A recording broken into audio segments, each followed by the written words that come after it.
Hello my dear students, today I will explain a very important topic of history and that is Indus Valley Civilization. So let's start this topic. First of all, we will discuss the timing of Indus Valley Civilization. So it flourished around 2500 BC in the western part of South Asia. तो ये जो है ये कब flourish हुई थी 2500 BC मतलब before Christ ये फ्लोरिश हुई थी। और ये सबसे पहले फ्लोरिश कहाँ पर हुई थी, कहाँ से इसकी शुरुआत हुई थी? ये हुई थी वेस्टर्न पार्ट, साउथ एशिया के वेस्टर्न पार्ट से इसकी शुरुआत हुई थी।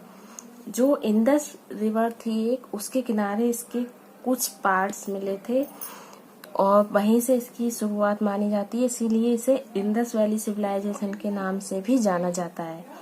और उसके बाद इसके और भी जगह इसकी जगह जो मिली थी, साइट्स मिली थी इसकी, तो वो उसके बाद इसके नाम चेंज होते रहे। इसको हम हड़प्पन सिविलाइजेशन भी कहते हैं और इसका एक नाम हम ब्रॉन्ज एज भी कह सकते हैं, क्योंकि जो ब्रॉन्ज था, ब्रॉन्ज जो एक मेटल होती है, कांस जिसे कहते हैं, तो इस कांस से युग भी कहा जाता है, क्योंकि ब्रॉन्ज की जो शुरुआत थी वो इसी एज से मानी जाती है। ब्रॉन्ज का यूज इसी एज से शुरू हुआ था, इसलिए इसको ब्रॉन्ज एज भी कहा जाता है। एंड इसको प्रोटो हिस्टोरिकल एज भी कहा जाता है। प्रोटो हिस्टोरिकल मीन्स ऐतिहासिक काल, जिसमें जो हिस्ट्री से पहले वाला भाग माना जाता है वो प्रोटो हिस्टोरिकल एज माना जाता है। तो उसको भी इस नाम से इंडस वैली सिविलाइजेशन को हम जान सकते हैं। तो इसके कई नाम हैं और जो सबसे पहले साइट थी वो हड़प्पा थी, इसलिए इसको हड़प्पन सिविलाइजेशन कहा गया। तो the history of India begins with the birth of Indus Valley civilisation. जो इंडिया की हिस्ट्री मानी जाती है वो कहाँ से शुरू मानी जाती है? इंडस वैली सिविलाइजेशन से स्टार्ट मानी जाती है, also known as Harappan civilisation, जिसे हम हड़प्पन सिविलाइजेशन भी कहते हैं। ये मैंने आपको बता दिया कि 2500 BC पूर्व ये इसकी शुरुआत मानी गई है। और the Indus Valley was home to the largest of the 4 ancient urban civilisation of Egypt, Mesopotamia, India and China. जो सिविलाइजेशन थी इससे पहले वो 4 और मानी जाती है, इजिप्ट, मेसोपोटामिया, इंडिया और चाइना की। और जो इसकी शुरुआत की थी, जो इसके आर्किटेक्ट जो थे, जिन्होंने इसके बारे में सबसे पहले पता लगाया, वो कौन थे? In 1924, John Marshall, Director General of ASI, announced the discovery of a new civilization in the Indus Valley to the world. John Marshall जो थे उन्होंने 1924 में इसकी शुरुआत की थी। उन्होंने इसका पता लगाया था कि एक सभ्यता है, इंडस वैली सिविलाइजेशन नाम की एक सभ्यता है। उसका पता लगाने वाले कौन थे? John Marshall. ये इनका नेम आपको याद रखना है।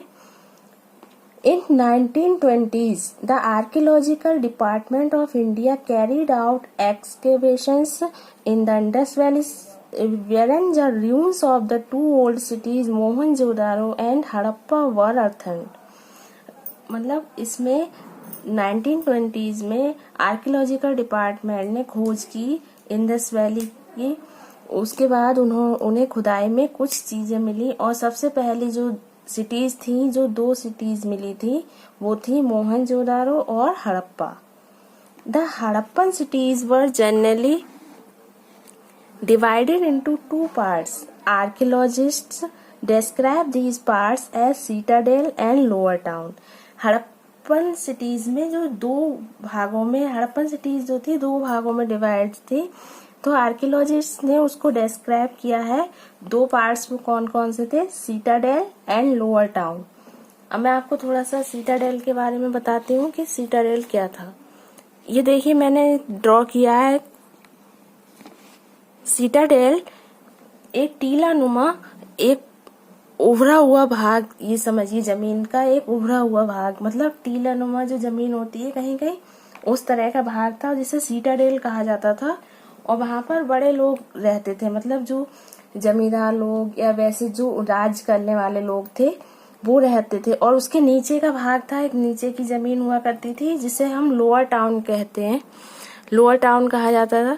तो ये लोअर टाउन में क्या होता था कि below the citadel in each city ले a lower town containing bricks houses which were inhabited by the common people।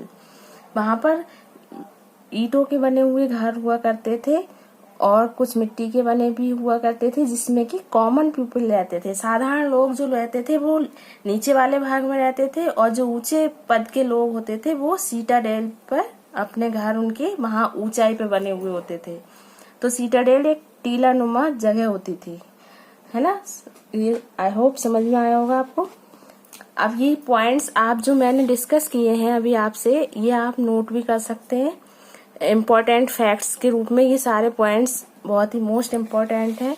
अब नेक्स्ट हम डिस्कस करेंगे features of Indus Valley civilisation, planning of Harappan cities. Harappa and Mohenjodaro each had its own citadel or acropolis which was possibly occupied by members of the ruling class। जैसा मैंने आपको बताया, जो लोग राज करते थे, जो साधारण लोगों के ऊपर राज करते थे, वो लोग सीटाडेल में निवास करते थे। और जो बिलो पार्ट था, नीचे का भाग था, उसमें कॉमन पीपल रहते थे। And granaries use of burnt bricks, drainage system, courtyard and bathroom wells. और क्या क्या चीजें वहां पर मिली थी, एक तो वहां का ड्रेनेज सिस्टम बहुत अच्छा था, जो नाली वगैरह का जो था वो बहुत ही अच्छा सिस्टम बना हुआ था, जैसे पानी निकलने की फैसिलिटी प्रॉपर तरीके से बने हुए थे घरों के आसपास। और दे वर कवर्ड विद ब्रिक्स और स्टोन स्लैब्स, और वो कवर्ड थे, खुले हुए नहीं थे, वो कवर्ड थे किससे, ब्रिक्स से, या तो ईंटों से कवर्ड थे या फिर स्लैब्स बने हुए थे, उनके ऊपर पत्थर की स्लैब्स पड़े हुए थे। तो बहुत ही अच्छे ढंग से बने हुए थे वो। और जो the drains in houses were connected to the street drains, और जो घर की जो नाली वगैरह थी वो मेन नाली से जाके जोड़ रही थी। To clean the covered drains, inspections holes were provided at appropriate place, और वो साफ सुथरी रहे इसके लिए जगह जगह बड़े से गड्ढे किए जाते थे जिनकी प्रॉपर तरीके से सफाई हो सके। और एक वहां पे मिला आपको, वहां पे ग्रेनरीज मिली। ग्रेनरीज कहते हैं जहां पर अनाज वगैरह को इकट्ठा करके रखा जाता है। तो प्राचीन काल में लोग अनाज वगैरह इकट्ठा करने के लिए ग्रेनरीज का यूज करते थे। तो ग्रेनरीज में वो अपने अनाज साल भर का जैसे अनाज इकट्ठा करके रख लिया, इस तरह से बने हुए थे वो, एक सेपरेट पार्ट बने हुए थे ग्रेनरीज नाम से। तो ये ग्रेन्स को स्टोर करने के लिए यूज होते थे। और उसके बाद एक मिला ग्रेट बाथ।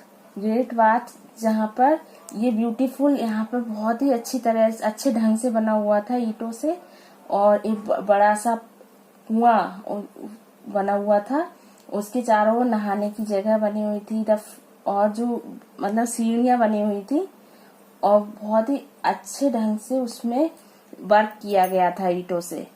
तो ग्रेट बाथ मिला आपका। ड्रेनेज सिस्टम वहां का बहुत अच्छा था, और ग्रेनरीज थी, सीटाडेल था। ये सारी चीजें हमें वहां पे खुदाई में जो अवशेष मिले हैं उनसे प्राप्त हुए हैं, उनसे हमें सबका ज्ञान प्राप्त होता है कि हमें ये इंडस वैली सिविलाइजेशन में, हड़प्पन सिविलाइजेशन में हमें ये चीजों का ज्ञान हुआ। अब हम देख लेते हैं major sites of the civilisation. इस सिविलाइजेशन जो थी ये सभ्यता, इसकी जो मुख्य वो थे वो कौन कौन सी थी साइट्स, कहाँ कहाँ ये फैली हुई। सबसे मेन साइट जो थी इसकी मोहनजोदारो थी, उसके बाद कालीबंगम, उसके बाद चहुदारो, लोथल और सुरकोताड़ा, बनावली और ढोलावीरा। ये सुरकोताड़ा जो थी वो गुजरात में पड़ती है, बनावली हरियाणा में, और ढोलावीरा भी गुजरात में पड़ती है। तो ये मेजर साइट्स थी इसकी, जहाँ से हमें इंडस वैली सिविलाइजेशन के बारे में पता लगता है, या वहां पे हमें इसके अवशेष प्राप्त हुए हैं। अब हम देख लेते हैं, कभी कभी ये क्वेश्चन आ जाता है कि लार्जेस्ट साइट्स कौन सी थी। IVC means Indus Valley civilisation की सबसे लार्जेस्ट साइट कौन सी थी। तो हम उसे बताएंगे मोहनजोदारो थी। मोहनजोदारो के बाद हम मोहनजोदारो के अंदर हम पढ़ेंगे कि सबसे लार्जेस्ट प्लेस कौन सा था। जैसे हमने आपको अभी कई प्लेस बताए थे, एक ग्रेट बाथ था, ग्रेनरीज थी, सीटाडेल, और ड्रेनेज सिस्टम बहुत अच्छा था, और जो हाउस डिजाइनिंग थी वो भी बहुत अच्छी थी उस समय की। मतलब 1 और 2 स्टोरी हाउसेस बने हुए थे, 1 मंजिल और 2 मंजिल मकान बने हुए थे, और रूम्स बहुत अच्छे ढंग से बने हुए थे। उसमें कोर्टयार्ड मीन्स आंगन भी हुआ करता था, और हर घर में एक कुआं जरूर हुआ करता था। बाथरूम्स वगैरह वेल डिजाइन थे। तो इन चीजों में अब हम ये देखेंगे कि मोहनजोदारो के अंदर सबसे लार्जेस्ट प्लेस कौन सा होता था, सबसे बड़ी जगह कौन सी होती थी। तो हम अगर ये पूछा जाता है हमसे तो हम बताएंगे ग्रेट ग्रेनरीज। जो ग्रेनरीज होती थी वो सबसे बड़ा पार्ट होती थी उनके वहां का। तो मतलब उसमें जो अनाज इकट्ठा करते थे तो वो बड़ी जगह होगी जहां पर वो अनाज इकट्ठा कर सकें। तो सबसे लार्जेस्ट प्लेस जो था वो क्या था, ग्रेट ग्रेनरीज। नेक्स्ट हम देखेंगे हड़प्पन इकोनॉमी। जो दयाराम साहनी थे 1921 में उन्होंने इसकी खोज की। It was situated on the bank of river Ravi in Punjab. Harappan जो थी वो हड़प्पन सिविलाइजेशन मतलब हड़प्पा जगह पर जो मिले थे अवशेष, उसकी खोज किसने की थी, 1921 में दयाराम साहनी ने की थी। और ये जो रावी नदी है पंजाब में, उसके किनारे इसके अवशेष मिले थे सबसे पहले। और जो सबसे पहली चीजें मिली थी वो क्या क्या थी, sandstone statues of human anatomy और ग्रेनरीज बुलक कार्ट्स।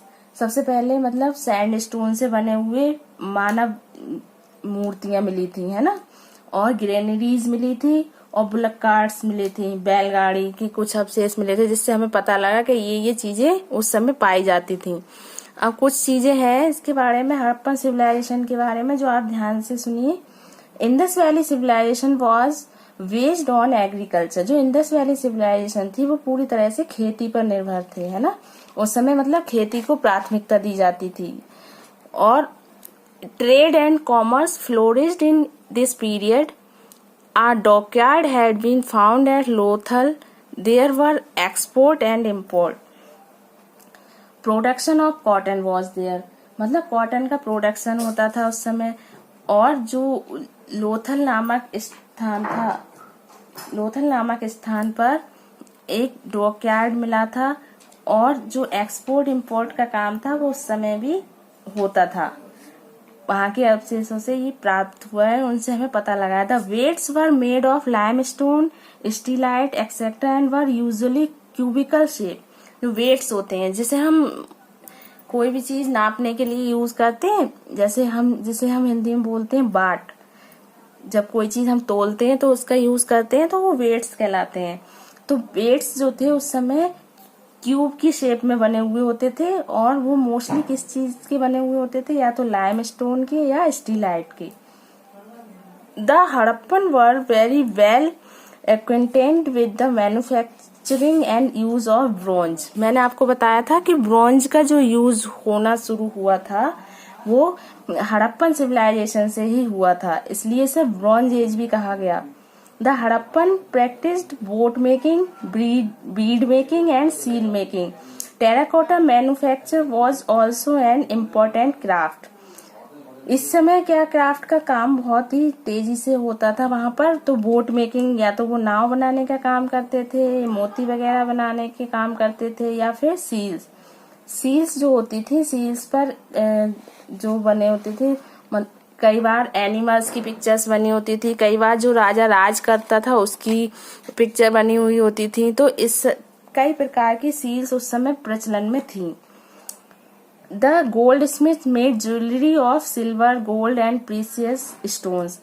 ज्वेलरी प्राचीन काल से ही फेमस रही है। तो वो प्रीसियस मेटल्स जो होते थे, जैसे हम आज भी पहनते हैं, गोल्ड, सिल्वर और भी प्रीसियस मेटल्स जो होते थे, उनसे गोल्ड ज्वेलरी बनाई जाती थी या सिल्वर ज्वेलरी बनाई जाती थी। वो ये काम सुनार लोग किया करते थे। The potter's wheel was the full use and the Harappan produced their own characteristics pottery which was glossy and shiny। और उस समय जो पॉटर यूज करते थे व्हील, उसका बहुत ज्यादा यूज हुआ था। और जो वहाँ वो अपनी जो चीजें बनाते थे, जो भी पॉटरी बनाते थे, वो बहुत ज्यादा शाइनी और चमकीली और ग्लोसी होती थी, बहुत ही स्मूथ बनाते थे, बहुत ज्यादा मेहनत करते थे उस पर और उसको पूरा टच देते थे जिससे वो बहुत देखने में सुंदर लगती थी। अब हम देखेंगे कि डिक्लाइन कैसे हुआ। धीरे धीरे इंडस वैली सिविलाइजेशन का पतन होता हुआ चला गया। तो वो उसके क्या कारण थे? The Indus Valley civilisation declined around 18,000 BCE 1800 BCE। One theory claimed that Indo-European tribe Aryans invaded and conquered the Indus Valley civilization। इसके कई रीजन बताए हैं। 1800 BC के टाइम तक ये समझ लीजिए इसका पूरी तरह से डिक्लाइन हो चुका था। तो इसके कई कारण हैं। सबसे पहला कारण, जो मेन कारण बताया गया है, वो ये है कि आर्यंस जो थे वो उस समय आ चुके थे भारत में, और आर्यंस के आने के बाद उन्होंने पूरी तरह से जीत लिया था और इंडस वैली सिविलाइजेशन का अंत कर दिया था। उन्होंने अपना शासन कर लिया था भारत पर और इंडस वैली सिविलाइजेशन का अंत होने लगा था। On the other hand, many scholars believe natural factors are behind the decline of the Indus Valley civilization। और कुछ जो आर्किटेक्चर है या कुछ स्कॉलर्स हैं वो ऐसा मानते हैं कि जो नेचुरल फैक्टर्स थे, मतलब या तो बाढ़ आई होगी या तूफान आए होंगे या भूकंप आया होगा, कुछ ऐसा नेचुरल कैलेमिटी आई होंगी जिनकी वजह से इंडस वैली सिविलाइजेशन का अंत हो गया, जिससे सब कुछ नष्ट हो गया एकदम। तो अपने अपने अलग अलग वो है इसके बारे में मत।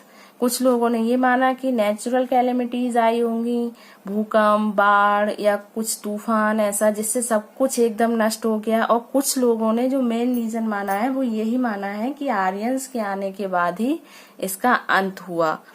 और and deforestation is also cited as a reason for the decline। Deforestation मतलब पेड़ों को काटा गया बहुत ही तेजी से, और ये भी एक रीजन हो सकता है।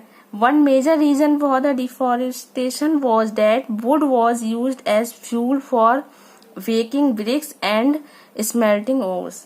और इसका डिफोरेस्टेशन का मेन कारण क्या था कि इस पेड़ क्यों काटे गए? पेड़ इसलिए काटे गए कि उन्हें लकड़ी की जरूरत थी। लकड़ी की जरूरत ईंधन के रूप में, और जो ईंटें बनाई जाती थी उनको पकाने के लिए ईंधन की जरूरत होती थी, तो उसके लिए तेजी से पेड़ काटे गए। तो कुछ लोग ये भी मानते हैं कि डिफोरेस्टेशन भी इसका एक रीजन था, जो इंडस वैली सिविलाइजेशन पूरी तरह से खत्म हो गई। और इसके यही सारे रीजंस थे जिसकी वजह से इसका अंत होता चला गया। और आई होप आपको इंडस वैली सिविलाइजेशन के बारे में काफी चीजें पता लगी होंगी और आपने इनको नोट भी किया होगा। तो अगर आपको मेरी वीडियो पसंद आए तो इसे लाइक करना ना भूलें। Thank you and have a nice day.